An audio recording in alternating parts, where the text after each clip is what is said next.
नमस्कार साथियों। साथियों, आज हम आपके समक्ष एक ऐसे टॉपिक के बारे में चर्चा करना चाहेंगे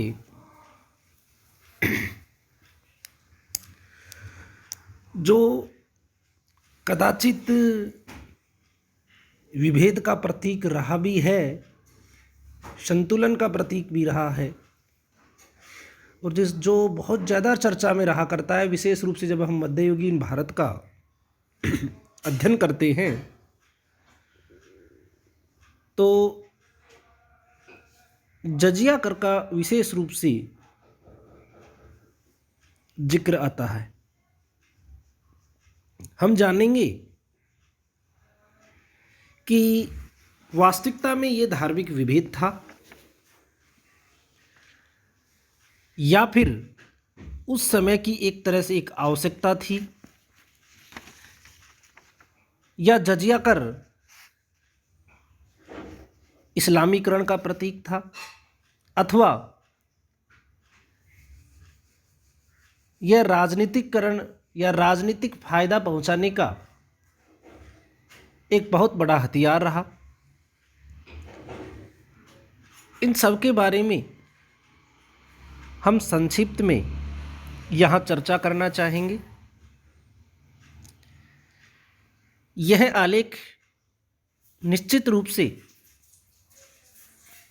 विशेष रूप से इतिहास के विद्यार्थियों के लिए, इतिहास में रुचि रखने वाले अध्येताओं के लिए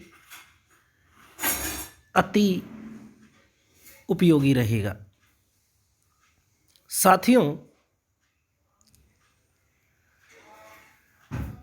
सबसे पहले हम जजिया कर की प्रकृति को समझते हैं।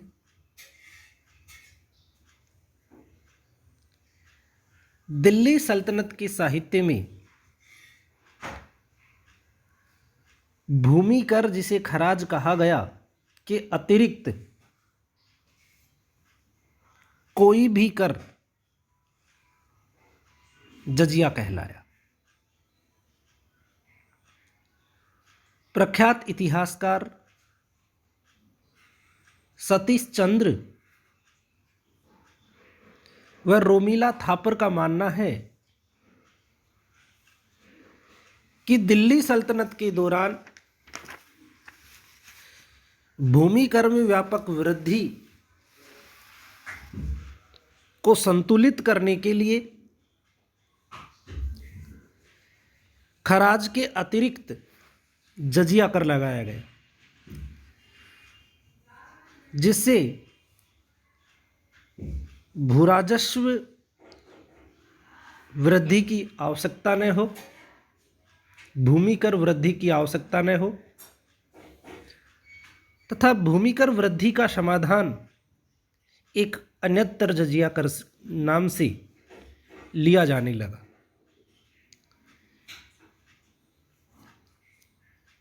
शरीयत में भी इसकी जजिया कर के बारे में एक स्पष्ट दृष्टिकोण हमें मिलता है। शरीयत के अनुसार गैर मुसलमानों पर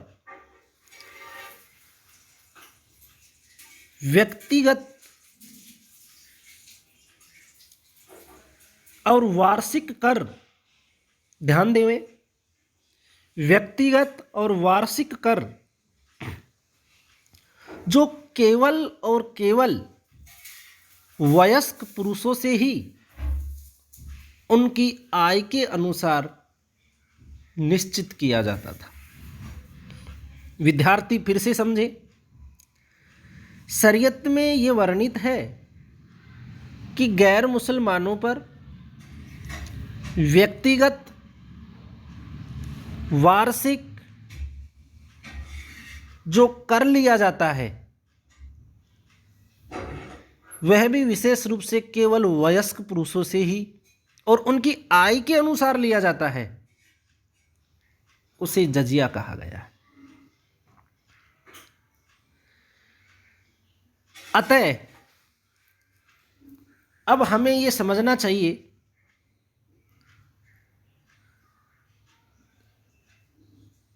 कि रूलिंग जो लोग थे वो मुस्लिम थे, जनता अधिकांशतया हिंदू थी या फिर और किसी धर्म से रिलेटेड थी। तो यहां धार्मिक विभेद का प्रश्न नहीं उठता, क्योंकि हमें शरीयत में यह भी जानकारी मिलती है कि एक कर था जकात। जकात कर सिर्फ और सिर्फ मुसलमानों से ही लिया जाता था।